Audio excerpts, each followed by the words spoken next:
네, 여러분 안녕하십니까? 군무원 경영학 강의의 조여은입니다.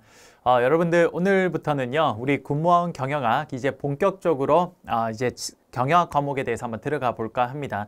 지난 시간까지는요, 여러분들한테 어쨌든 수험 기간에 조금이라도 좀 도움이 되었으면 해서 여러 가지 수험 기간에 여러분들이 지켰으면 하는 이런 일들, 그리고 어떻게 합격 수기를 활용을 해야 되는지, 그리고 우리 경영학이란 걸 쌤이 앞으로 어떻게 공부를 할지 이런 것들에 대해서 쭉 설명을 드렸습니다. 그쵸? 자, 그러면 오늘부터는 이제 드디어 우리 군무원 경영학 이제 본격적인 이제 경영학 강의를 좀 진행을 해볼까 해요. 여러분들 쌤 수업은요 이렇게 진행을 할 겁니다. 우선 저랑 함께 사용을 하게 될 주된 교재는요 바로 경영학 강의 노트입니다. 여러분들 본 교재가 있긴 합니다만 그건 어떻게 활용을 할 거냐면요 이렇게 활용을 할 거예요. 자, 우리 강의 노트를 기본으로 제가 꼭 만들어 놓는 이유가 뭐냐면요, 항상 여러분 공부라는 건요 결국 단권화라는 게 굉장히 중요합니다. 우리가 공부가 굉장히 많은 상태에서 우리가 경영학이라는 과목이 굉장히 많죠. 굉장히 방대하고 양이 많아요. 자, 그거를 공부를 하면 할수록 점점 줄여서 마지막에는 정말 아주 엑기스만 이렇게 딱 농축해서 가지고 있어야 돼요. 그래서 저는 항상 공부를 할 때 가장 중요하게 생각하는 게 단권화입니다. 그래서 저는 모든 강의를 진행을 할 때는요 강의 노트를 꼭 만들어서 여러분들한테 제공을 하고 있어요.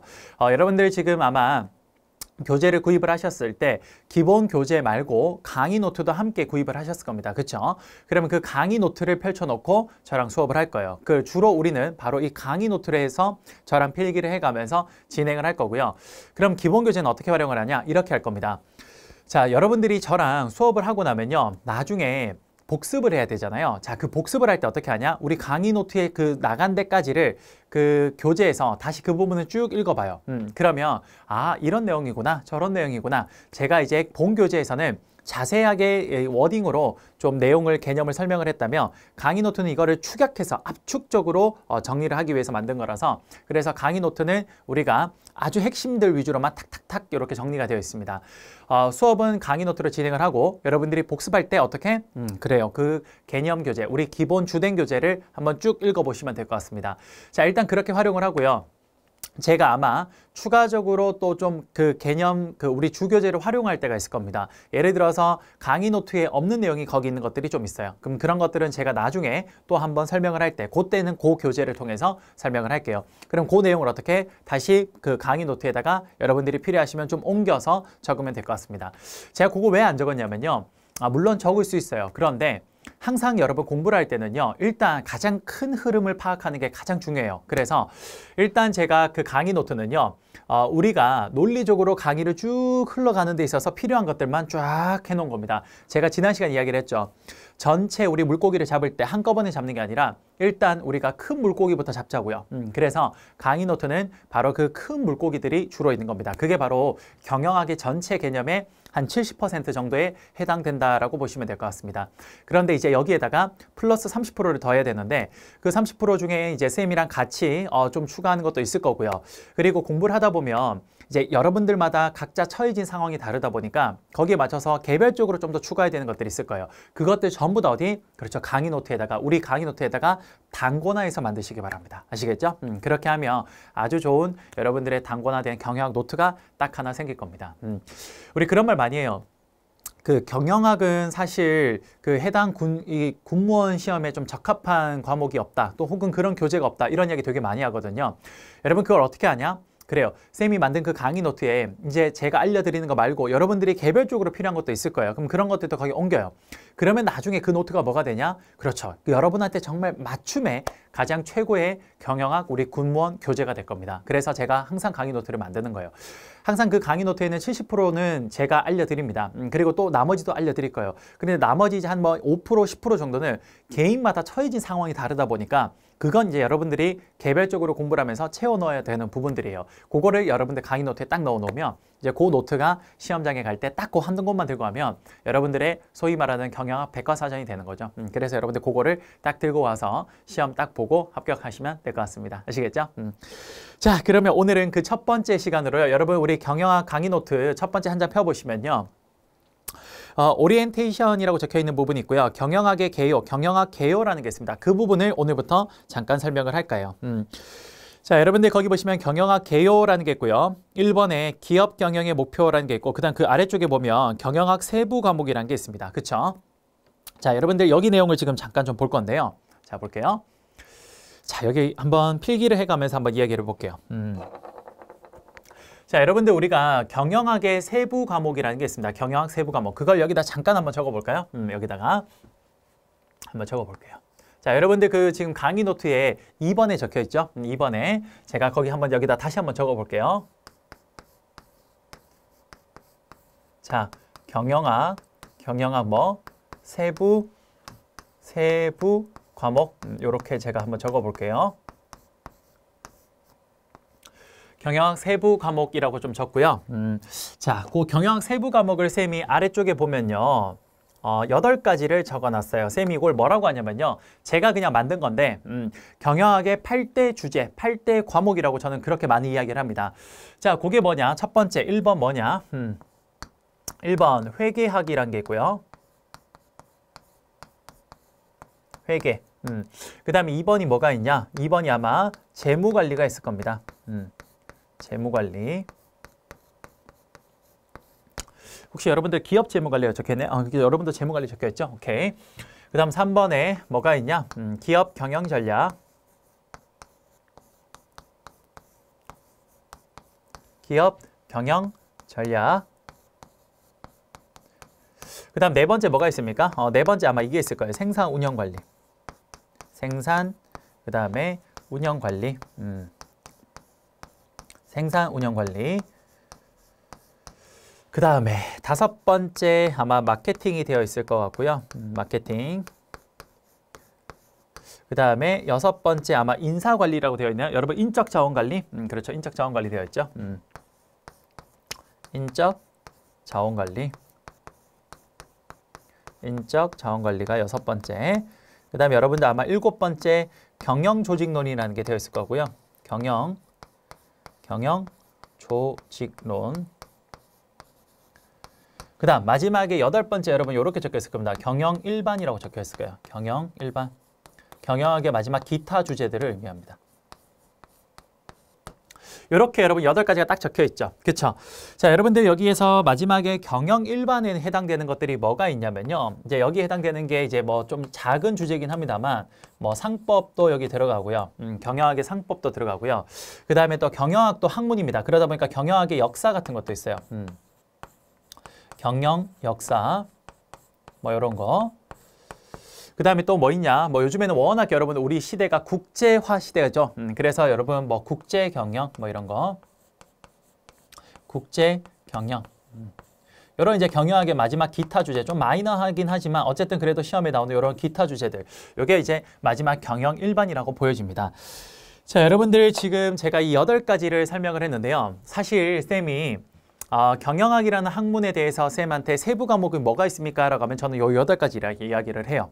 그리고 이 8가지가 1번부터 8번까지 요 순서대로 적혀 있는데 요게 다 이유가 있어요. 다 이유가 있어요. 자, 왜 이런지를 한번 잠깐 보겠습니다.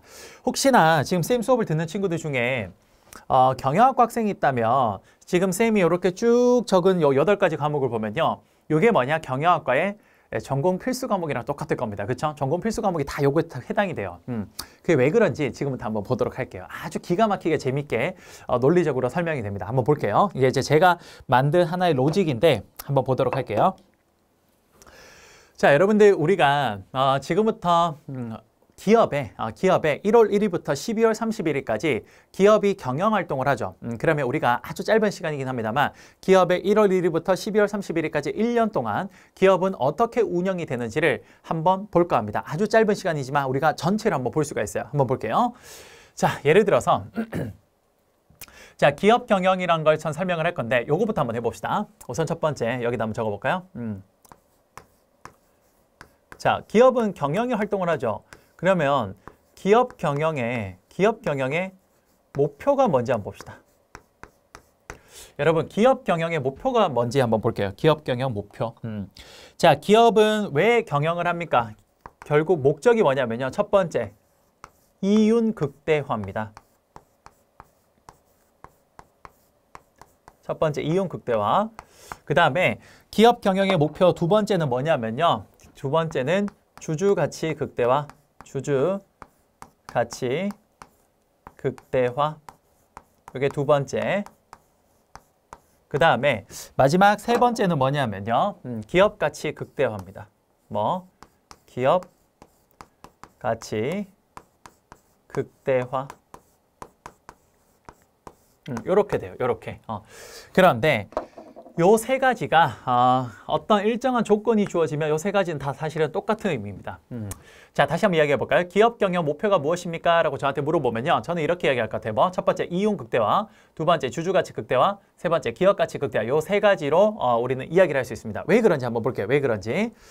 자, 볼게요. 우선 여러분들 쌤이요. 요거 하나 그려볼게요. 별로 어렵지 않아요. 그냥 쭉 한번 지금부터 여러분 아무 생각 없이 그냥 저랑 한번 따라올게요. 자, 볼게요. 자, 예를 들어서 이렇게 한번 그려볼게요.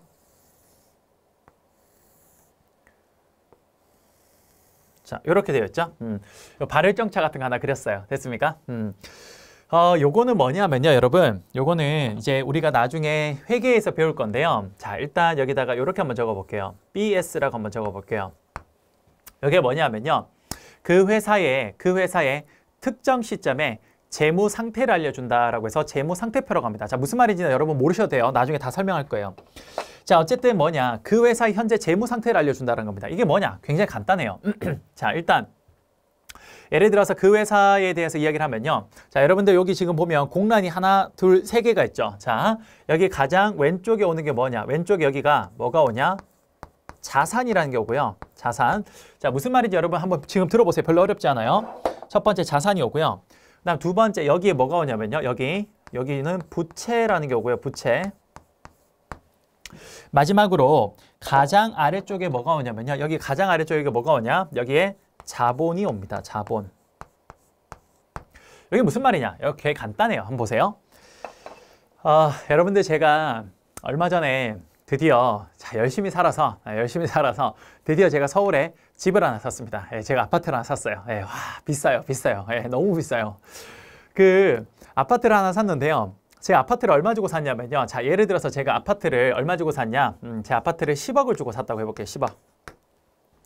여러분, 쌤이 아파트를 샀으면요. 제가 이제 10억을 주고 샀으면 그 아파트는 저의 뭐예요? 제 자산이죠. 그쵸? 우리가 부동산 자산이라고 하잖아요. 그쵸? 그리고 주식도 갖고 있는 것도 내 자산이죠. 쌤이 지금 아파트를 제가 돈 주고 샀기 때문에 그 아파트는 저한테 뭡니까? 자산이 되는 겁니다. 됐어요? 그런데 내가 이 아파트 10억짜리를 사기 위해서 자산으로 만들기 위해서 내가 돈을 어떻게 해서 요 10억짜리를 샀냐? 제가 100% 제 돈으로 샀으면 너무 좋았을 것 같은데 제 돈 얼마 들어갔냐면요. 제가 가지고 있는 돈 7억 있었고요. 그리고 은행으로부터 3억을 제가 빌려왔었습니다. 요렇게 해서 제 돈 7억인데 요 7억 가지고는 10억짜리 아파트를 못 사니까 제가 제 돈 7억에다가 은행으로부터 3억을 빌려와서 요렇게 돈을 마련해서 요 돈으로 아파트를 산 거예요. 이해되십니까? 여러분 이거 되게 간단한 거예요. 뭐냐? 여기 보시면 자산이라는 게 있죠. 요거는 뭐냐? 말 그대로 내가 현재 지금 가지고 있는 자산입니다. 자산. 그러면 쌤이 아파트라는 걸 10억짜리 자산을 가지고 있잖아요. 그게 어디 나타나냐? 지금 여기 왼쪽에 나타나는 거예요. 여기에다가. 여기에. 그런데 쌤이 10억짜리 아파트를 사기 위해서 어떻게 했냐? 돈을 어쨌든 조달해와야 돈이 있어야 살 수 있잖아요. 근데 이 10억짜리 아파트를 살 때 돈을 어떻게 조달해왔냐? 자본. 요게 뭐냐? 내 돈이에요. 요게 내 돈이에요. 내 돈 7억이랑 부채가 뭡니까? 남의 돈이에요. 내 돈 7억이랑 남의 돈, 은행으로부터 빌려온 돈 3억을 통해서 이렇게 해서 제가 10억을 마련해서 아파트를 산 겁니다. 이해되십니까? 그래요. 요게 바로 그 시점에 재무 상태를 알려준다 그래서 재무 상태표라고 하는 거예요. 별거 없네요. 뭡니까? 왼쪽에 자, 이거는 회사로 치면 그 회사가 가지고 있는 자산. 그 회사가 가지고 있는 자산에 뭐가 있을까요? 회사가 가지고 있는 빌딩, 그 다음 회사가 가지고 있는 공장 안에 회사가 가지고 있는 기계, 뭐 이런 것들, 혹은 회사가 땅도 가지고 있으면 토지, 이런 것들이 여기에 딱 나오게 되는 겁니다. 됐어요?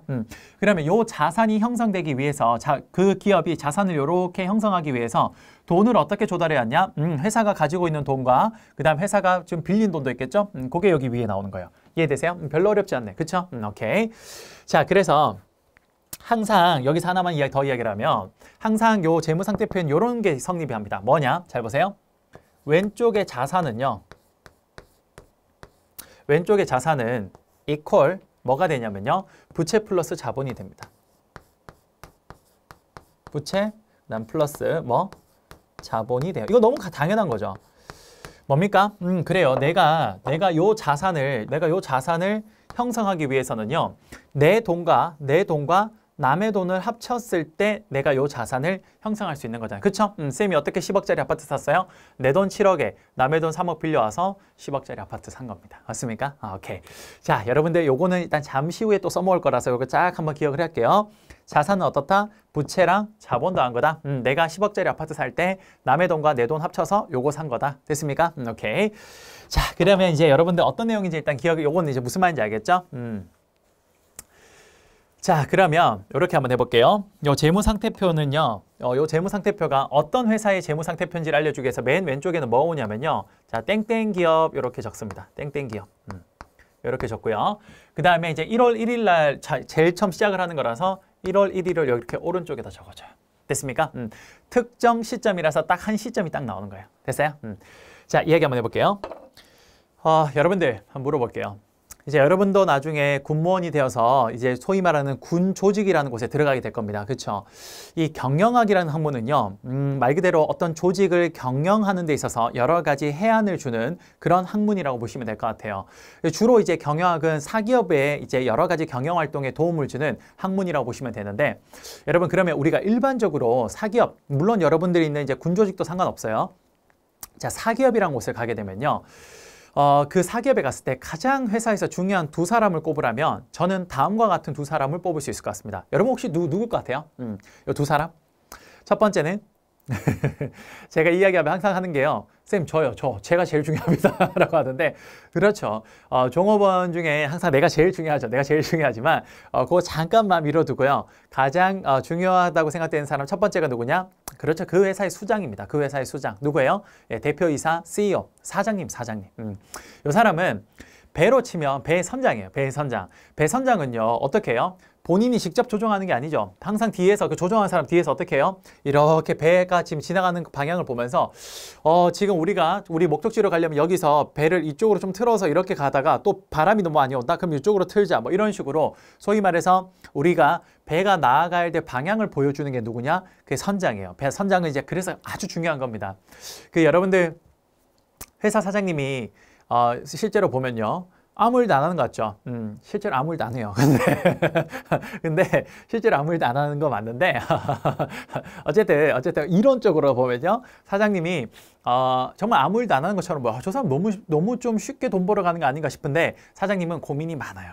왜냐? 항상 아무 일도 안 하는 것처럼 보이지만 항상 머릿속으로 우리 회사 이 배가 도대체 어느 방향으로 갔을 때 가장 안전하게 우리가 가고자 하는 목적지로 갈 수 있을지 그걸 항상 연구하고 이렇게 골몰이 이렇게 생각하는 사람. 그 사람이 누구냐? 그게 바로 선장, 바로 회사 사장입니다. 그렇죠? 그래서 회사 사장님은 그래서 중요한 거예요. 회사가 나아가야 될 방향을 보여주는 사람이니까. 그래서 중요해요.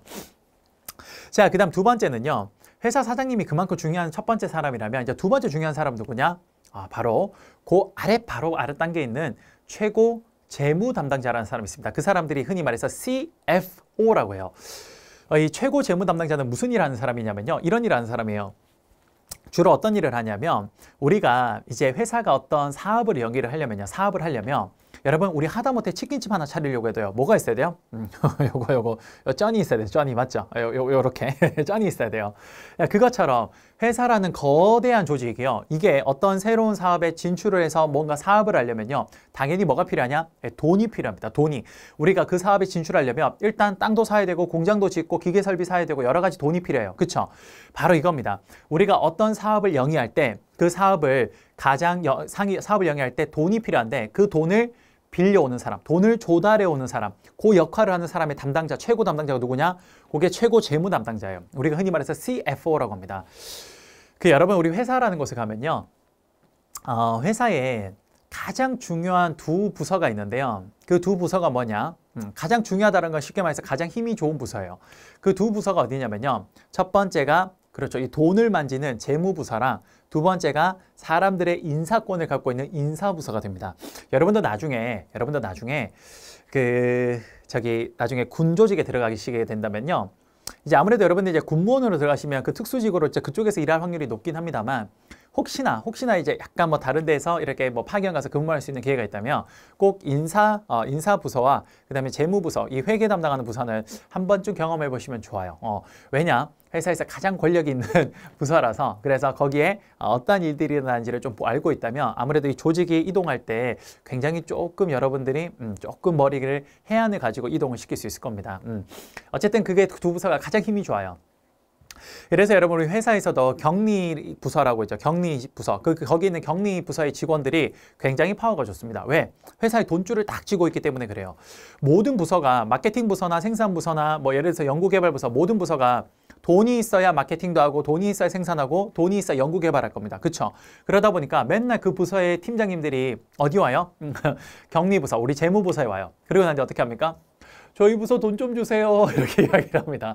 그러면 이제 재무부서가 안 주면 끝이니까 어떻게 해요? 딱 힘이 있죠. 그러니까 뭐 너희 지난번에 얼마 실적 났어? 그 정도면 안 돼. 못 줘. 뭐 이렇게 하면 끝나는 거죠. 그러니까 항상 와서 부탁드리겠습니다. 이렇게 얘기를 합니다. 힘이 정말 좋아요. 그다음 인사부서. 그렇죠. 사람의 인사권을 딱 쥐고 있기 때문에 굉장히 거기도 조금 힘이 있는 부서라고 보여집니다. 이해되십니까? 그래서 여러분들 우리 회사의 가장 높은 사람이 CEO, 최고 경영자라면요, 그 바로 밑에 단계가 누구라고 하냐면요, 거의 CFO라고 합니다. 왜? 그만큼 중요한 부서에 있는 사람이라서 사실상 기업의 자금의 흐름을 정확히 알고 있어야 기업이 돌아가는 원리를 알 수 있다고 많이들 생각을 해요, 실무에서는요. 그래서 최고 재무 담당자를 거의 항상 CEO 바로 전 단계라고 생각을 합니다. 흔히 CEO가 사장이면 부사장이 누구냐? 거의 CFO인 경우가 거의 대부분이에요. 그래서 보통 CFO로 내가 딱 승진이 됐죠? 그럼 사장은 그 다음 무조건 되는 겁니다. 보통 그래요. 그러면 여러분, 회사에서 제일 중요한 두 사람을 CEO랑 CFO라고 할게요. CEO, CFO. 그러면 그 사람들이 회사에 어디에 위치하냐? 자, 회사에서 가장 중요한 이 역할을 하는 사람들이니까 당연히 회사가 잘 보일 수 있는 곳에 위치를 해야 될 겁니다. 그렇죠? 그러면 지금 그 회사가 이렇게 되어 있다면, 자, 그 회사의 가장 중요한 역할을 하는 사람이니까 그 사람들은 어디에 위치합니까? 라고 하면 회사에서 전체 회사를 볼 수 있게끔 딱 여기 가운데 위치한다라고 해볼게요. 이렇게 가운데 위치한다고 해볼게요. 됐습니까? 자, 그러면 요 가운데 이제 CEO랑 CFO가 있는데, 당연히 여러분 CEO가 CFO보다 좀 더 위의 직급이죠. 당연히 최고 경영자니까. 그래서 그 사람들을 여기 가운데 위치를 시키되, 최고 경영자가 더 높으니까 CEO를 여기다가 딱 배치시키고요. 그 다음에 최고 재무 담당자 CFO를 그 아래쪽에 담당시킬게요. 이렇게. 됐습니까? 자, 그러면 여러분들 이 사람들이 어떻게 하냐? 이렇게 하는 거예요. 뭐냐? 자, 회사가 1월 1일에 이제 처음 시작을 합니다. 그러면 처음 시작을 할 때 당연히 이제 어떤 사업에 이제 뭐 뛰어들어서 사업을 해야 되는데, 그러려면 가장 중요한 게 뭐냐? 첫 번째는 돈이 필요해요. 돈이. 그쵸? 우리가 뭔가 일을 하려면 당연히 돈이 필요합니다. 그쵸? 그러면 가장 첫 번째 하는 일이 뭐냐? 자, CEO가 하는 게 아니라 CFO가 뭘 하냐? 이걸 합니다. 우리 그 사장님이 앞으로 우리 회사를 더 크게 성장시키기 위해서는 당연히 우리 이제 어떤 사업에 다시 이걸 투자를 해야 될 텐데, 이랬을 때 새로운 사업에 뛰어들려면 뭐가 필요해요? 돈이 필요해요. 그러면 이제 CFO가 우리 사장님이 더 우리 회사를 키우기 위해서 새로운 사업에 뛰어들려고 하시는데, 그러려면 내가 돈을 조달해 와야 되는데, 돈을 가져오는 방법, 자금을 조달하는 방법은 두 가지가 있어요. 우리 회사에 있는 돈 가지고 할 수도 있고, 혹은 남의 돈을 빌려올 수도 있는 겁니다. 됐습니까? 결국 여러분 CFO는 뭐 하는 거냐면요, 이런 거 하는 거예요. 여러분 은행으로 돈 빌려면 뭐 줘야 돼요? 이자 줘야 돼요. 그쵸? 그 다음에 우리 회사에 가지고 있는 돈 가지고 그대로 쓰면요, 그럼 비용이 없냐? 아니, 겉으로 보면 없는 것처럼 보이는데 우리 흔히 그런 게 있습니다. 기회비용이라는 게 있어요. 기회비용. 우리가 이 회사 돈을 여기에 투자하지 않고 다른 데 투자했을 때 또 벌 수 있는 그런 수익 같은 게 있을 거 아니에요. 그런 걸 이제 요 돈을 여기 써버리면 못 쓰는 거니까 여기 나름 기회비용이라는 게 좀 있습니다. 여기 은행에서 돈 빌려오면 이자라는 게 있죠. 결국 CFO는 이거 하는 거예요. 뭐냐? 우리가 회사가 새로운 사업에 이제 투자를 하려면 돈이 필요한데, 그 돈은 어떻게? 남의 돈과 내 돈으로 조달해 옵니다. 됐습니까? 근데 요거를 어떤 비율로 가져왔을 때 돈을 가장 저렴하게 가져올 수 있는지, 그걸 연구한 사람이 누구냐? 그게 바로 최고 재무 담당자 CFO입니다. 이해되세요? 예를 들어서 요즘같이 은행의 금리가 굉장히 저렴할 때는요, 남의 돈을 좀 많이 빌려오면 좀 저렴하게 돈을 가져올 수 있겠죠. 반대로 만약에 이자가 너무 비싸다? 그러면 우리가 가지고 있는 요 돈을 가지고 활용하는 게 좀 나을 겁니다. 말 그대로 상황에 따라서 CFO는 바로 부채와 자본의 비율을 어느 정도로 가져왔을 때 우리 회사가 가장 저렴하게 돈을 이렇게 가지고 올 수 있을지, 조달해 올 수 있을지, 그거에 대해서 연구하는 사람이 누구냐? 거기 CFO예요. 됐습니까? 그럼 CFO는 맨날 밥 먹고 뭐 하냐? 남의 돈과 내 돈, 남의 돈과 우리 회사 돈, 요거를 어떤 비율로 가져갈 때 우리가 가장 저렴하게 돈 가져올 수 있지, 그것만 연구하는 거예요. 그것만. 그래서 CFO가 밥 먹고 맨날 그 연구만 해서 결국은 부채와 자본을 한 요 정도 비율로 가져왔을 때 가장 저렴하다고 생각을 했습니다. 그러면 부채를 빌려오고 우리 회사 돈을 활용을 하는 거죠. 요게 뭐가 되는 거예요? 요게 바로 CFO가 뭐 하는 겁니까? 그렇죠. 자금을 조달해 온 겁니다. 자금 조달. 가장 저렴하게 자금을 조달해 올 수 있는 방법에 대해서 연구하는 사람이 CFO가 하는 거예요. 됐습니까? 자, 여러분, 그럼 CFO가 이런 식으로 남의 돈과 내 돈을 가지고 이 비율을 어떻게 가져왔을 때 가장 저렴하게 돈을 빌릴 수 있는지 연구해서 돈을 실제로 이제 딱 마련을 해요. 그러면 CFO 역할이 여기서 끝입니다. 여기까지예요. 여기까지. 그 다음 어떻게 하냐? 자, CFO가 이 돈을요, 이제 딱 모으면 이제 딱 가져왔죠? 그럼 CFO 역할이 여기 끝이에요. 그럼 어떻게 하냐? 이거를 사장님한테 줍니다. 사장님 위에 계시니까 사장님한테, 사장님, 제가 돈을 잘 조달해 왔습니다. 요 돈 가지고 우리 회사가 크게 성장할 수 있는 곳에 잘 좀 투자 부탁드리겠습니다. 라고 하면서 이렇게 탁 던져줍니다. 됐습니까? 그러면 사장님이 어이쿠 하면서 받아요. CFO가 어떻게? 그렇죠. 이렇게 돈을 전달해주면 CEO가 이제 딱 받게 됩니다. 돈이 이렇게 흘러 들어와서 CFO가 이렇게 주는 거예요. 됐어요? 자, 그럼 CEO는 어이쿠 하면서 이제 돈을 받아요. 네, 돈을 가지고 이제 생각을 하는 거예요. 자, 지금부터 한번 생각을 해보자. 우리 회사가 어느 사업에 뛰어들었을 때 우리 회사가 앞으로 더 장밋빛의 그런 꽃길만 걸을 수 있는지, 정말 크게 성장할 수 있는지, 그걸 지금부터 장고하는 겁니다. 오랜 기간 고민을 해보는 거예요. 이해되십니까? CEO는 그런 고민을 계속 하는 사람입니다. 이 사람은 이제 그런 고민 끝에, 그래, 우리 회사가 요런 사업 분야에 뛰어들면 앞으로 우리 회사가 크게 성장하고 우리 회사 직원들도 크게 돈을 많이 벌어갈 수 있을 것 같아. 그래서 내가 생각했을 때 여기 사업에 한번 투자해 보는 게 좋을 것 같아. 이렇게 하는 거 뭐냐? 그렇죠. CEO가 새로운 산업에 투자 결정을 한 겁니다. 투자 결정. 그래서 CEO는 어떻게 하냐? 투자 결정을 하는 거예요. 여러분, 이제 CEO가 투자 결정을 하면 어떻게 해요? 그렇죠. 그 사업에 이제 뛰어들어야 되니까 그 사업에 관련된 물건들을 만들기 위해서 어떻게 합니까? 그렇죠. 땅 사서 거기 공장 짓고, 그 다음 거기다 기계 설비 넣고, 그 다음 뭐예요? 사람들 고용해서, 그래서 막 운영을 하는 거예요. 공장을. 자, 여러분들, 땅 사고, 공장 짓고, 기계 설비 사고, 이거 다 어느 돈 가지고 하는 거예요? 그렇죠. 바로 CFO가 자금 조달해온 요 돈을 가지고 하는 겁니다. 이해되십니까? 바로 이걸 뭐라 그러냐? CEO가 새로운 산업에 여기에다가 내가 투자를 해야겠다라고 하는 걸, 그걸 뭐라고 하냐? 그걸 우리는 뭐라고 해? 투자 결정이라고 합니다. 여기다가 적어볼까요? 요거를 CEO는 이렇게 투자 결정을 합니다. 투자 결정을 이렇게 하게 돼요. 자, 그러면 투자 결정을 하면 말씀드린 대로 이제 새로운 산업에 이제 뛰어드는 거니까 이제 거기에서 뭘 해야 됩니까? 이제 땅 사고, 빌딩 짓고, 그다음에 거기다 기계 놓고 해야 되죠. 그게 다 뭐예요? 회사 돈 주고 이제 여기 자금 조달해 온 거 가지고 돈 주고 산 거니까 회사의 모든 자산이 되는 겁니다. 그럼 그게 어떻게 되냐? 여기에 그림으로 나타나요. 자, 이런 식으로 땅을 사고요. 땅을 사고요. 이게 땅이에요. 땅을 산 게 이제 여기 회사 자산이니까 여기 나타나겠죠. 그다음 회사가 여기다가 공장도 이렇게 지었어요. 그럼 공장도 회사 자산이니까 나오겠죠? 그다음 여기다가, 그렇죠. 여기다가 기계 같은 것도 넣으면 기계도 회사 자산이니까 여기 다 나타납니다. 자, 회사가 이렇게 투자한 것들이 여기 회사 자산 여기에 싹 다 나타나는 거예요. 됐습니까? 자, 그러면 이렇게 해서 이제 공장을 지어서 사람까지 고용을 했습니다. 그러면 이제 어떻게 해요? 그렇죠. 이 공장을 이제 운영을 해서 제품을 생산해야 될 거예요. 그렇죠? 그래요. 이제 이걸 어떻게 하냐? 그렇죠. 요걸 이제 공장을 이렇게 합니다. 요걸 뭐 하는 거예요? 공장에서 제품을 생산하고요. 제품을 생산하고 공장을 운영하는 거죠. 이렇게 이제 제품을 생산 운영을 합니다. 됐습니까? 그러면 이 공장에서 이제 막 생산을 하면 공장 이제 끝에 그 생산 공정의 끝에 딱 가면 뭐가 나오냐? 그래요. 그 끝에 가면 바로 그 물건이 딱 나올 거예요. 요 생산을 한 거의 결과치로 어떤 제품이 이렇게 나올 거죠. 요 제품이 딱 나올 겁니다. 생산한 거의 결과물로 제품이 나올 거예요. 그렇죠? 그러면 제품을 일단 우리 회사 창고 안에 일단 쭉 쌓아놓고, 그 다음에 이제 어떻게 하냐, 이거를 그래서 이제 드디어 판매하는 겁니다. 그렇죠? 요걸 어떻게 한다? 우리가 요 제품을 이제 어떻게 하냐? 쫙 이렇게 가볼까요? 이 제품을 이제 시장에 갔다가 판매합니다. 이렇게 판매를 해요. 됐습니까? 자, 여러분들 우리 회사가 이제 처음에 이제 이렇게 생산을 해서 판매를 하면요. 이제 우리 회사가 1년 동안 계속 제품을 시장에 갖다 파는 거예요. 그렇죠? 그러면 그 판매한 게 어디에 나타나냐? 자, 판매한 실적이 어디 나타나냐면요. 여기에 나타납니다. 자, 어떻게 나타나냐? 자, 뭐 여기는 IS라는 게 옵니다. 자, 이게 뭐냐? 손익계산서라고 하는데요. 손익 뭐냐? 손실과 이익을 나타낸 표라 그래서 손익계산서라고 합니다. 자, 요거는 뭐냐면요. 우리가 만든 요 제품을 시장에다 판매했을 때 그때 실적이 쫙 여기다가 표현이 될 거예요. 자, 역시 똑같이 합니다. 간단해요. 한번 볼게요. 당연히 땡땡 기업, 이 기업 거니까 땡땡 기업. 자, 이 기업 거고 그 다음에 이 기업의 1월 1일부터 12월 31일까지의 요 과정을 해놓은 거죠. 이렇게. 요때 실적을 여기다 적어 놓는 겁니다.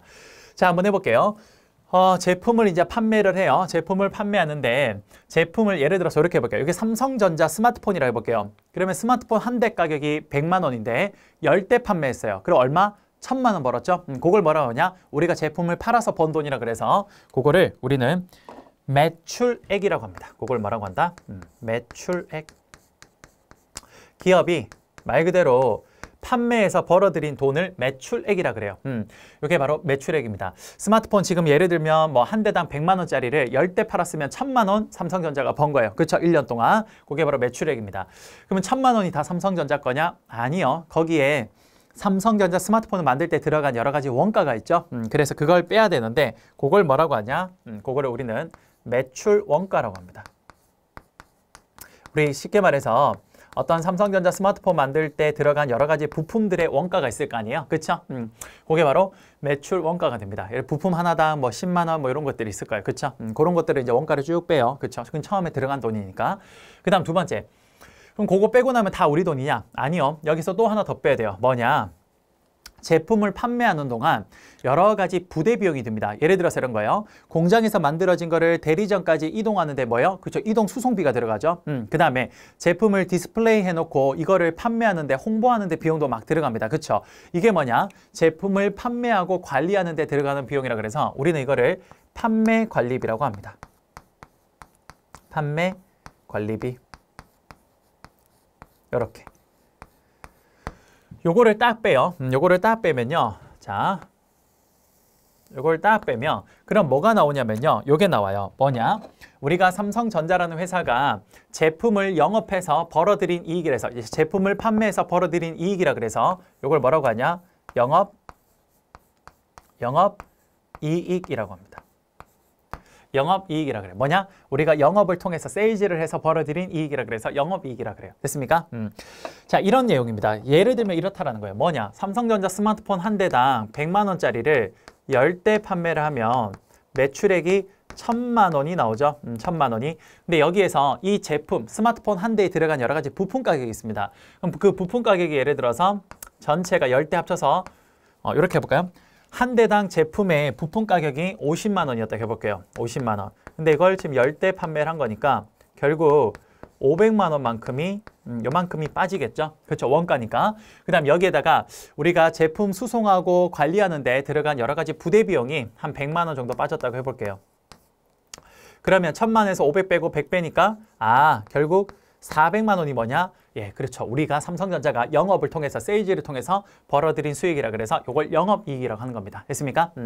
여러분들 우리가 요 지금 쌤이 괄호를 친 거는 우리가 회계에서는 빼기를 이렇게 괄호로 많이 표시해요. 그래서 이렇게 잠깐 적어놨어요. 알겠죠? 어려운 거 아니에요. 자, 그러면 영업이익 400만 원 이거면 다 삼성전자 거냐? 아니요. 삼성전자 여기서 몇 가지를 좀 더 빼야 돼요. 뭐냐? 우리가 어쨌든 이런 사업을 하는 데 있어서 돈을 어떻게 했습니까? 남의 돈과 내 돈을 통해서 가지고 온 거죠. 자, 내 돈에 대한 건 일단 놔두고 이거는 잠깐 놔두고 남의 돈, 은행으로 또 돈 빌려왔잖아요. 그렇죠? 그럼 이거에 대해서 대가 지불해야 되네. 그게 뭡니까? 이자. 그렇죠. 영업이익에서 우리는 뭘 빼냐면요. 여기에서 바로 이자 비용이란 걸 뺍니다. 첫 번째. 이걸 이자 비용을 이렇게 빼요. 자, 여러분 이렇게 해서 이자 비용을 빼면요. 뭐가 나오냐? 이자 비용을 딱 빼면 그럼 나오는 게 우리는 요걸 이야기합니다. 이렇게 뺀 걸 법인세 차감전 뭐 영업이익이라 그래요. 이렇게 합니다. 법인세 차감 전 영업이익이라 그래요. 됐습니까? 자, 여기 말이 있네요. 뭐냐? 영업이익은 영업이익인데 일단 이자 비용을 뺀 거고 그 다음 뭘 빼기 전이라? 아, 법인세. 그러면 이제 뭘 빼냐? 그래요. 첫 번째, 우리가 이 돈을 조달해 왔을 때 첫 번째 남의 돈에 대한 대가로 이자를 빼고 나면 그 다음 그 돈이 전부 다 우리 거냐? 그렇죠. 원래는 우리 게 맞는데 여기 지금 여러분 제가 선을 이렇게 하얀색 선을 그은 거 있죠. 여기에 지금 누가 숨어 있냐? 그렇죠. 눈엔 잘 보이지 않지만 우리 기업에 많은 걸 해주고 있는 주체가 하나 있다고 합니다. 그게 누구냐? 그렇죠. 우리 정부입니다. 정부에다 뭘 내냐? 그렇죠. 여기다가 세금을 냅니다. 기업이 내는 세금을 법인세라고 합니다. 요걸 빼요. 이렇게 빼면 뭐가 되냐? 이렇게 빼면 자, 이제 드디어 삼성전자가 올해 벌어들인 수익이 나옵니다. 자, 여러분 우리 회계에서요. 올해 금년도를 뭐라고 하냐? 단기라 그래요. 단기. 그래서 마지막 뭐냐? 요게 나옵니다. 뭐? 단기 뭐냐? 올해 벌어들인 순이익이라 해서 단기 순이익이라는 게 마지막에 요렇게 나오게 되는 겁니다. 자, 이해되십니까? 이해되세요? 오케이. 자, 여러분들 여기 지금 어떻게 된 거예요? 그렇죠. 회사가 생산을 통해서 제품을 만들면 요 창고에 잠깐 쌓아놨다가 이제 판매합니다. 그 판매한 거의 실적이 어디? 여기 요렇게 나오게 된 거예요. 됐습니까? 자, 됐죠? 오케이. 자, 여러분들 그러면 여기에서 이제 우리가 어쨌든 1월 1일 날 우리 회사의 재무 상태가 요랬고요. 그 다음에 1년 동안 이제 판매 시작이 여기 쭉 나온 거예요. 그럼 이제 1년 뒤에 재무 상태가 어떻게 되는지 한번 볼게요. 쭉 요렇게 가면요. 자, 요렇게 해서 여기서 요렇게 한번 가볼게요. 자, 우리 지금 PD님 요쪽에 또 다 나오겠죠? 자, 다 나오겠죠? 오케이. 자, 이쪽에서 한번 계속 해보겠습니다. 자, 이렇게 쭉 해보면 자, 여기까지 다 지금 나오죠? 오케이. 우리 친구들 잘 볼 수 있게 좀 잡아주시면 감사하겠습니다. 자, 결국에 1월 1일 날 이 땡땡 기업의 재무 상태라는 게 있는데요. 이 회사가 어쨌든 1년이란 동안 판매를 했습니다. 그쵸? 자, 그 판매를 하고 난 뒤에 그럼 12월 30일 날 어떻게 되는지 한번 볼게요. 자, 판매 결과 우리가 요만큼 돈을 벌었어요. 그쵸? 요 돈을 번 걸 요렇게 체크 한번 해볼까요? 돈을 요만큼 벌었습니다. 그쵸? 요 번 건 이제 회사 거잖아요. 그쵸? 요 번 거를 이제 마지막 여기에다가 딱 계산을 해줄 필요가 있습니다. 그러면 자, 어떻게 되냐? 이렇게 되겠죠? 자, 역시 BS라고 적고요. 그 다음에 여기다 한번 해볼게요. 땡땡 기업. 그 다음에 여기에 이제 12월 31일이 됩니다. 이렇게. 자, 이랬을 때 쌤이 이야기한 것처럼 가장 왼쪽이 뭐다? 여기가 바로 자산. 여기가 자산. 그 다음에 여기가 이제 부채. 여기가 부채. 남의 돈. 그 다음에 마지막으로 여기가 뭡니까? 여기 아래쪽이 뭐예요? 여기가 자본. 이렇게 되죠. 자, 그러면 결국 여러분 보세요. 요 지금 단기 순이익은 누구 겁니까? 회사 거죠. 회사가 1년 동안 열심히 일해서 벌어들인 수익입니다. 그럼 요거 이제 그 벌어들인 수익은요. 당연히 남의 돈, 내 돈 중에 어디로 흘러 들어가야 돼요? 그렇지. 어디? 요렇게 내 돈으로 흘러 들어가야 되는 겁니다. 이해되십니까? 자, 여러분은 지금 아주 짧은 시간이긴 합니다만 어떤 기업의 1년 동안의 경영 활동을요. 아주 짧은 시간이지만 쫙 한번 본 거예요. 쫙 한번 본 거예요. 쉽게 말해서 이게 삼성전자다. 삼성전자의 1년 동안 경영 활동을 쫙 한번 본 겁니다. 아, 여러분 지금 대단한 걸 공부한 거예요. 자, 무슨 말인지 한번 봅시다. 제가 지금 가장 처음에 뭐라 그랬냐면요. 기업 경영의 목표는 이윤 극대화라 그랬어요. 첫 번째, 이윤 극대화. 왜 이윤 극대화냐? 잘 보세요. 우리가 회사라는 곳은 자금을 조달해 와서 그 돈을 가지고 투자를 했어요. 그리고 투자를 하고 난 뒤에 제품을 생산을 해서 나온 제품을 판매를 했죠. 그렇게 해서 쭉 이렇게 해서 판매 실적이 나오는데 여기서 가장 마지막이 뭡니까? 그렇죠. 회사가 그해 벌어들인 단기 순이익이 맨 마지막에 나옵니다. 회사는 그래요. 바로 요거를 가장 크게 하는 게 목적입니다. 첫 번째 뭐? 이윤 극대화. 그렇네요. 회사가 벌어들인 수익 요거를 가장 크게 만드는 게 그게 뭐다? 이윤 극대화입니다. 이해되십니까? 이게 기업의 목적이에요. 기업의 경영의 목적입니다. 됐습니까? 그런데 이게 왜 두 번째 요 목표랑 똑같은 의미냐? 이윤 극대화가 왜 주주가치 극대화랑 똑같은 목표냐? 잘 보세요. 여러분, 요 단기 순이익이 가장 극대가 되게 경영 활동을 했어요. 그러면 요게 지금 어디로 흘러 들어갑니까?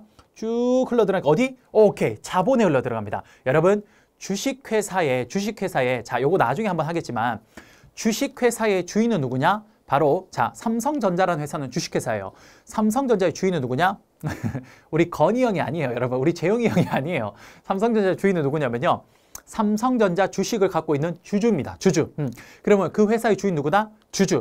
그 회사 주인들이 갖고 있는 데가 여기예요. 여기 자본. 자본. 그러면 여기가 누구예요? 여기가 주주들이 있는 곳이죠. 주주들. 그러면 단기 순이익이 극대화된 상태에서 이게 쭉 흘러들어서 자본에 여기 흘러들어오면 여기를 어떻게 됩니까? 그렇죠. 역시 여기 극대화되면 여기도 극대화될 겁니다. 그렇죠? 근데 여기 누구 거라고? 주주 거. 그럼 주주 가치를 극대화하는 거랑 똑같은 말이 되겠네요. 됐습니까? 오케이. 1번, 2번이 딱 맞네요. 그렇죠? 그 다음 3번. 왜 기업 경영의 목표가 기업 가치 극대화라 또 똑같은 말이냐? 잘 보세요. 제가 뭐라 그랬냐? 여기에서 잠깐 이야기를 했는데 자산은 부채 플러스 자본이라고 그랬습니다. 그렇죠? 요거를 여러분들 보기 좋게 한번 더 적어 볼게요. 자, 적으면 여기다가 자산은 이퀄 뭐 부채 그 다음 플러스 뭐 자본입니다. 그쵸? 자, 그러면 여러분 일단 우리가 은행으로부터 빌린 부채 이거는 일단 뭐 지금은 뭐 변하는 게 없으니까 빌린 값은 똑같잖아요. 그럼 여기가 우리가 이렇게 해볼게요. 여기가 지금 부채가 일정하다라고 하면요. 자, 보세요. 회사가 이윤을 극대화하기 위해서 단기 순이익을 극대화하게 경영활동을 잘 했습니다. 여기 극대화됐어요. 근데 이 단기 순이익이 극대화된 상태에서 어디로 흘러들어가냐? 그렇죠. 바로 자본으로 흘러들어갑니다. 자본이 누구 거라고? 주주 거. 그럼 여기가 당연히 극대화되니까 주주가치 극대화 맞죠? 자, 그럼 부채는 어쨌든 지금 은행으로부터 빌린 값이 똑같으니까 일정하니까 일정하다라고 해버리면요. 자, 지금 어디가 극대화되고 있습니까? 자본 부분이 극대화되고 있습니다. 그쵸? 그럼 여기가 일정하면 자본이 극대화되면 자연스럽게 자산이 극대화됩니다. 자산이라는 게 뭡니까? 그 회사가 가지고 있는 것들, 자산입니다. 맞죠? 그 회사가 가지고 있는 자산을 다 합치면 뭐가 되는 거예요? 그 회사의 가치가 되겠죠. 마지막 기업 가치가 극대화되는 게 여기서 나오는 겁니다. 이해되십니까? 여러분 이게 뭐냐? 기업 경영의 목표를 지금 여러분들은 지금 딱 기업의 1년 동안의 활동을 아주 짧은 시간입니다만 다 본 거고요.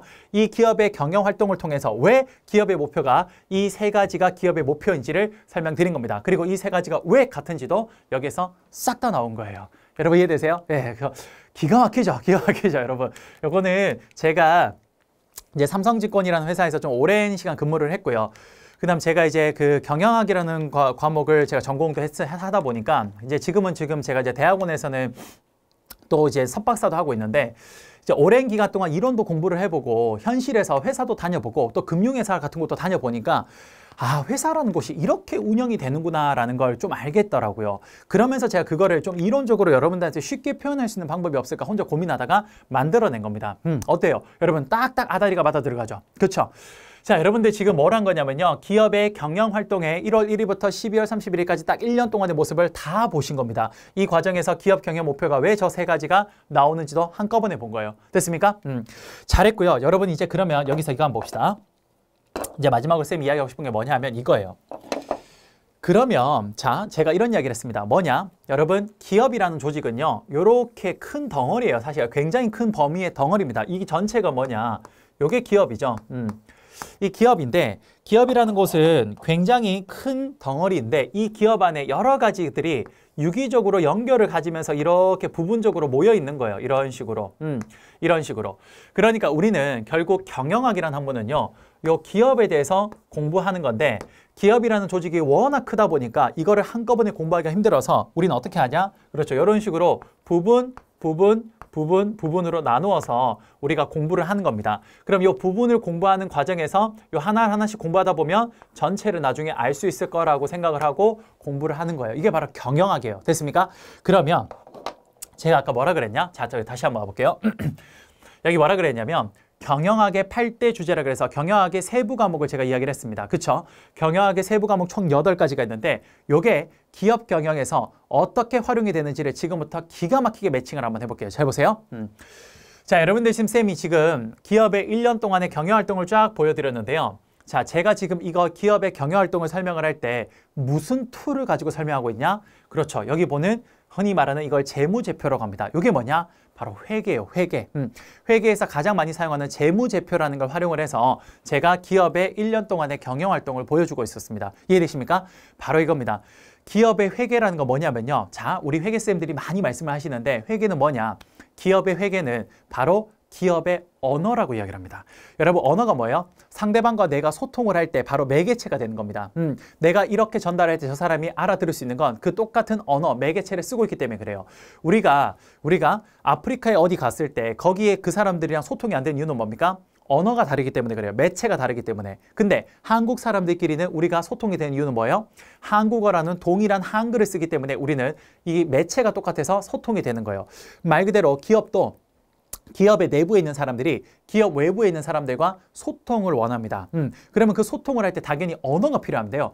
그 기업의 언어가 뭐냐? 바로 회계예요. 그래서 여러분, 가장 첫 번째 우리가 배워야 될 게 뭐냐면요. 가장 첫 번째 배워야 되는 게 바로 회계입니다. 우리 경영학에서 가장 먼저 배워야 되는 건 회계예요. 왜요? 회계는 기업의 언어라서 그래요. 우리가 언어를 알아야 여러분도 나중에 혹시나 기회가 돼서 미국에 공부를 할 수 있는 그런 기회가 있다면요. 미국의 무슨 대학교나 대학원에 공부를 하러 가면요. 첫 번째 내가 그 학교에 경영학과나 경제학과로 처음에 거기 간다 그래도요. 바로 경영학과 경제학과로 가서 수업 들을 수 있는 게 아닙니다. 1년 동안 뭐 해야 되냐? 랭귀지 스쿨을 이수를 해야 돼요. 왜요? 네가 어떠한 과목을 공부해도 오케이, 좋아. 근데 그걸 하려면 반드시 우리나라 언어를 알아야 네가 수업을 들을 수 있으니까 가장 먼저 뭘 시킵니까? 그렇죠. 랭귀지 스쿨부터 공부시킵니다. 그렇죠? 그 ELS, ESL인가 하여튼 그런 거 있잖아요. 그거를 공부를 시켜야 되는 거예요. 똑같아요. 경영학이라는 학문을 공부하기 앞서 가장 먼저 해야 되는 거 뭐냐? 기업의 언어를 알아야 됩니다. 그 기업의 언어가 뭐다? 회계예요. 회계예요. 이해되십니까? 지금 쌤이 뭐로 설명했어요? 회계로 설명했잖아요. 기업의 1년 동안 활동을. 맞습니까? 그래서 가장 첫 번째 회계를 먼저 배워야 돼요. 됐습니까? 그 다음 두 번째. 자, 이제 회계, 기업의 언어를 알았다면요. 우리가 사업을 할 때 가장 먼저 하는 게 뭡니까? 그렇죠. CFO가 자금을 조달합니다. 돈이 있어야 우리가 실제 사업을 할 수 있죠. 바로 기업의 CFO는요. 자금 조달을 여기를 하게 되는데 이 자금 조달은 기업 경영의 가장 첫 번째 출발점입니다. 그렇죠? 이 자금 조달을 할 때 많은 도움을 주는 경영학의 세부 과목이 있습니다. 그게 뭐냐? 그게 바로 그렇죠. 그게 재무관리가 돼요. 그게 바로 재무관리가 되는 겁니다. 아, 딱 기가 막히죠? 기가 막히죠? 오케이. 자, 자금 조달 이렇게 해서 재무 관리를 통해서 기업의 CFO는 뭘 하는 거냐? 어떻게 하면 남의 돈과 내 돈을 가장 저렴하게 돈을 빌려올 수 있을지 그거에 대해서 여러 가지 해안을 주는 과목이 재무 관리입니다. 재무 관리는 쉽게 말하면 뭐다? 아, 남의 돈과 내 돈을 어떤 비율로 가져왔을 때 가장 돈을 싸게 빌려올 수 있을지 그거에 대해서 연구하는 게 재무 관리입니다. 이해되십니까? 자, 그렇게 해서 자금 조달을 했어요.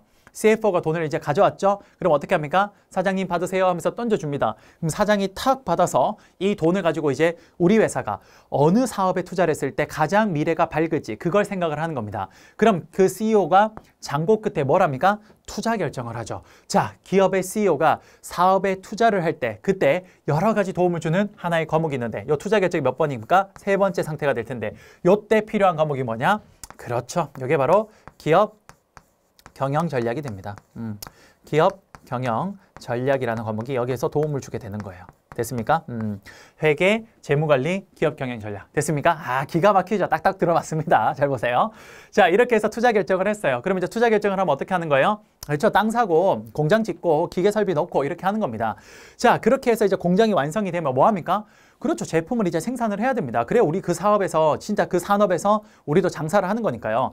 그래서 이제 공장을 지으면 네 번째 뭐 합니까? 우리가 네 번째 뭐예요? 그렇죠. 생산, 공장에서 생산하고 공장을 운영해야 됩니다. 바로 공장에서 생산하고 운영할 때 가장 효과적이면서도 효율적으로 생산, 운영할 수 있게 도움을 주는 경영학의 과목이 있는데 그게 뭐냐? 생산, 운영, 관리라는 과목이 바로 그래서 우리가 네 번째로 여기서 쓰게 됩니다. 됐습니까? 오케이. 자, 이렇게 해서 공장에서 제품이 이제 완제품이 나왔어요. 그러면 이 제품을 이제 어떻게 한다고요? 시장에 갖다 팔아야겠죠. 이게 지금 순서대로 가고 있죠? 판매하는 거. 이게 이제 다섯 번째 단계가 될 텐데 시장에서 제품을 판매할 때 여러 가지 해안을 주는 과목이 하나 있습니다. 그게 뭐냐? 경영학의 마케팅이에요. 와, 기가 막히죠, 여러분. 오케이. 딱딱 들어맞습니다. 그렇죠? 이 마케팅을 통해서 어떻게 하는 거예요? 잡아 골라 잡아 이렇게 해서 판매하는 거죠. 예. 그렇게 해서 판매를 해서 쭉 판매를 하면 어떻게 됩니까? 그렇죠. 마지막에 그 회사에 올해 벌어들인 순이익이 나오는데 요걸 가장 극대화되게 모든 것들의 의사결정이 이루어져야 되는 겁니다. 됐습니까? 그렇게 해서 단기 순이익이 가장 극대화가 되면 요게 어디로 흘러 들어간다? 요렇게 해서 그렇죠. 바로 자본, 주주들에 있는 자본으로 흘러 들어가면 즉 기업의 이윤이 극대화되면 즉 주주 가치가 극대화되고 부채가 일정하다라는 가정하에서는 기업의 자산인 기업 가치도 함께 극대화가 되는 겁니다. 이해되십니까? 기가 막히네요, 여러분. 봤습니까? 자, 그러면 5번째 마케팅까지 설명을 했는데요.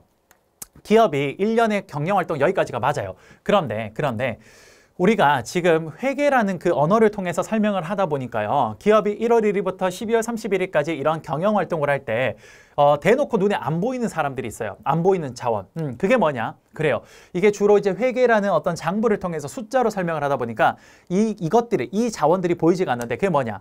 기업 경영을 할 때 절대 없어서는 안 되는 자원이 있습니다. 그게 뭐냐? 그렇죠. 요즘 아무리 산업이 자동화되고 AI가 발전한다 그래도 기업 경영의 핵심 자원은 뭐냐? 바로 사람입니다. 그래서 지금 1월 1일부터 12월 31일까지 바로 기업이 1년의 경영활동을 하는데 여기 지금 대놓고 보이진 않으나 항상 여기에서 빠지지 않고 들어가는 자원이 하나 있는데 그게 뭐냐? 사람입니다. 그래서 6번째로 그러한 사람들 개별 사람 한 명 한 명을 관리하는 과목. 그게 뭡니까? 그렇죠. 그게 바로 사람이라는 자원, 인적 자원을 관리하는 과목, 인적 자원 관리가 이렇게 해서 6번째 공부하는 겁니다. 됐습니까?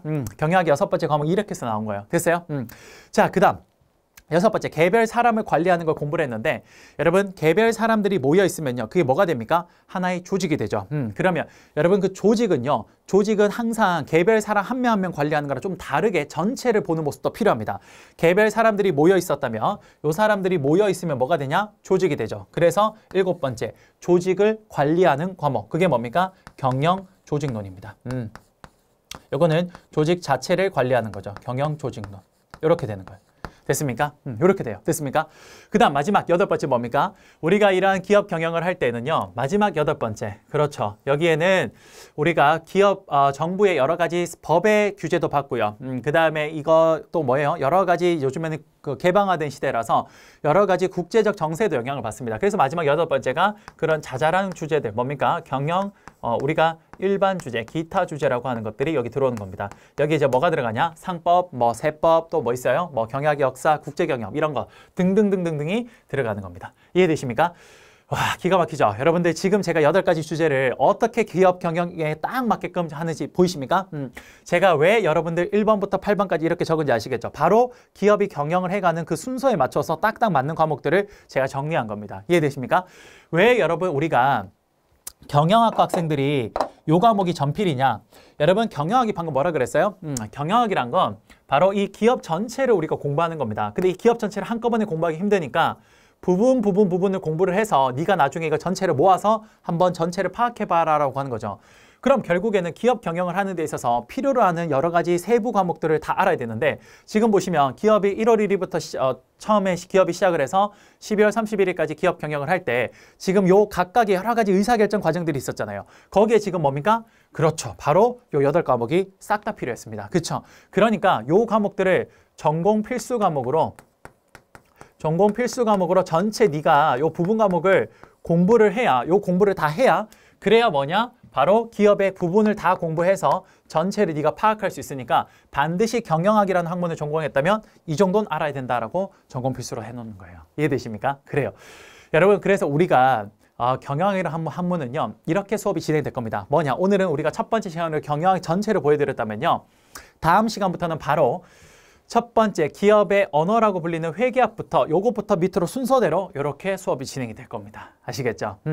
그러면 여러분 군무원에게 있어서 특히 군수직에게 있어서 이 경영학은 어떻게 활용이 되냐? 물론 여러 가지로 활용이 됩니다. 근데 군수직은 특히 어느 파트가 조금 중요하냐면요. 여러분 군이라는 조직은 사실 전쟁을 위해서 있는 조직이에요. 우리가 이제 전쟁이 터졌을 때 국민을 안전하게 보호하기 위해서 있는 조직이니까요. 그러면 우리가 전쟁이 터졌을 때 어쨌든 승리를 해야 되는데 그러면 전쟁에서 승리를 하려면요. 우리가 군수 물자라는 게 필요할 겁니다. 그렇죠? 우리가 전쟁에 승리하려면 총알도 필요하고 그다음에 군 식량도 필요하고 전투화나 뭐 이런 옷도 필요하고 여러 가지 물자가 필요해요. 그렇죠? 그런데 이게 군수 물자가요. 평상시 전쟁이 터지기 전에 그때 너무 많이 가지고 있으면 좀 문제가 됩니다. 왜? 이 군수물자가 너무 많이 가지고 있으면 이걸 관리하고 유지하는 데 비용이 너무 많이 드니까요. 근데 그렇다고 너무 적게 가지고 있어 문제인 게, 만약에 이러다가 전쟁이 터져버리면 너무 군수물자가 적으면 우리가 군수물자를 빨리빨리 전방에 지원을 못 해주니까 전쟁에서 잘하면 질 수도 있는 거예요. 그래서 항상 군수과에서는 뭘 원하냐면요, 적정 군수 물자가 어느 정도인지를 요걸 항상 계산하고 싶은 겁니다. 여러분, 요게 뭡니까? 그렇죠. 여기 어디에 해당되는 거냐면, 어떤 물건을 생산을 할 때 있어서 여러분, 우리가 어떤 제품, 예를 들어서 스마트폰을 만들 때는요, 스마트폰에 들어가는 여러 가지 부품이 있습니다. 그 부품을 많이 갖고 있어도 문제, 적게 갖고 있어도 문제라서 적정 뭡니까? 재고를 가지는 걸 가장 중요하게 생각할 거예요. 그렇죠? 그래야 요거를 비용을 적게 쓸 수 있으니까. 그렇죠? 바로 이거예요. 결국 생산 운영 관리에서 우리가 군수물자, 여기를, 이런 군수물자를 흔히 재고라고 하는데, 이런 재고를 가장 적정하게 가져갈 수 있는 방법이 무엇인지에 대해서 생산 운영 관리가 많은 해법을 줍니다. 그래요. 우리가 여기 지금 군수직이라는 곳이요, 왜 이 경영학이 들어왔냐면요, 사실상 이 생산 운영 관리가 가장 주된 파트 중에 하나라고 보여집니다. 물론 현실은 이게 가장 중요하긴 합니다만, 시험은 여기에서만 나오진 않아요. 다 골고루 나오긴 합니다만, 제가 생각했을 때는 우리 군수직에 경영학이 들어온 가장 큰 이유 중에 하나가, 이 경영학의 8대 과목 중에 바로 요 과목에서 재고관리, 적정한 군수물자를 얼마나 가져가는 게 가장 효율적인지를 알려주는 해법들이 많은데, 그걸 공부를 해서 실제 나중에 군무원이 되셨을 때 이걸 가장 효율적으로 좀 군수물자를 관리해 주십사 하고, 그래서 경영학이라는 과목이 도입된 거라고 저는 그렇게 생각이 듭니다. 그래요. 여러분들, 그래서 우리 이제 그 군무원 경영학은요, 이제 다음 시간부터 챕터 1, 우리 회계학부터 이렇게 진행을 할 겁니다. 이 내용들을 설명을 할 건데, 이 모든 것들이, 여기 지금 8가지 모든 과목들이 다 중요해요. 다 중요한데, 참고로 지금 3번부터 8번까지는 우리가 일반적으로 누구나 좀 쉽게 공부를 해서 맞출 수 있는 과목들인데, 1번, 2번이 가장 어려워요. 그래서 보통 경영학의 난이도를 어떻게 조절하냐면요, 회계학이랑 재무관리를 통해서 난이도를 조정을 합니다. 그래서 여러분, 요즘 최근에 군무원들의 우리 시험의 난이도를 봤을 때 점점 난이도가 올라가고 있기 때문에 제가 회계학과 재무관리도 반드시 조금 자세하게 설명을 할 겁니다. 물론 첫 번째 개념 강의에서 모든 걸 다 설명하지 않을까요? 늘 말씀드렸다시피 첫 번째는 큰 고기들만 잡아가는 겁니다. 뼈대를. 그리고 난 뒤에 나중에 제가 아마 심화 강의를 혹시 또 진행을 하게 된다면 그때 제가 조금 더 자세하게 그때 살을 붙일 겁니다. 아시겠죠? 일단은 큰 뼈대를 기억을 하시는 게 가장 중요해요. 아시겠죠? 그래요. 이렇게 해서 챕터 1번 회계학부터 쭉 해서 마지막 경영 1반까지 이렇게 8개 주제를 여러분들과 함께 하나씩 좀 정복해 갈 겁니다. 아시겠죠? 자, 이렇게 하면 우리가 첫 번째 우리 강의 노트에 있는 경영학의 개요, 요 내용들을 전부 다 한번 살펴봤습니다. 자, 여러분 어떠세요? 우리 경영학이라는 과목이 어떻게 구성이 되어 있고, 그리고 이게 우리 군수하는 이 군수직에서는, 군무원들의 군수직은 어떻게 해야 되는지를 좀 아시겠습니까? 그렇죠. 기업 경영은 이렇게 흘러가는데, 이 과정에서 군수직이라는 곳은 바로 이 생산 운영 관리에서 재고 자산을 어떻게 최대한 효율적으로 관리하는지, 그 부분에 조금 더 포커스가 맞춰져 있는 사실 그 직군이다. 이렇게 생각하시면 될 것 같습니다. 그렇다 그래서 여기만 나오는 게 아니라 시험 문제는 골고루 나오고 있어요. 아시겠죠? 그러니까 저도 골고루 설명을 드릴 겁니다. 아시겠죠? 자, 됐습니다. 여러분들, 이렇게 해서 우리 첫 번째 우리 경영학, 군무원 경영학의 군무원 경영학 개요를 오늘 전부 다 설명을 드렸습니다. 다음 시간부터는 이제 세부 내용으로 들어가서 회계학부터 들어갈 겁니다. 자, 여러분들, 쌤이 지금 강의를 딱 봐서 알겠지만 제 스타일이 어때요? 항상 이렇게 큰 그림을 그려드릴 겁니다. 지금 보면 이 경영학이라는 아주 큰 그림에서 회계가 차지하는 위치가 어딘지 알았죠? 그럼 이제 회계 딱 들어가면요, 회계 안에서 어떻게 회계가 진행되는지를 한번 보여드릴 겁니다. 역시 회계도 회계 안에 들어갈 때 전체 큰 그림을 한번 그려드리고 그 다음에 세부 내용으로 들어갈 거예요. 아시겠죠? 그렇게 진행을 하면 될 것 같습니다. 했습니까? 자, 여러분들 수고 많으셨고요. 저는 다음 시간에 우리 경영학의 이제 본격적인 주제 회계학부터 다시 진행을 해보도록 하겠습니다. 자, 여러분 감사합니다.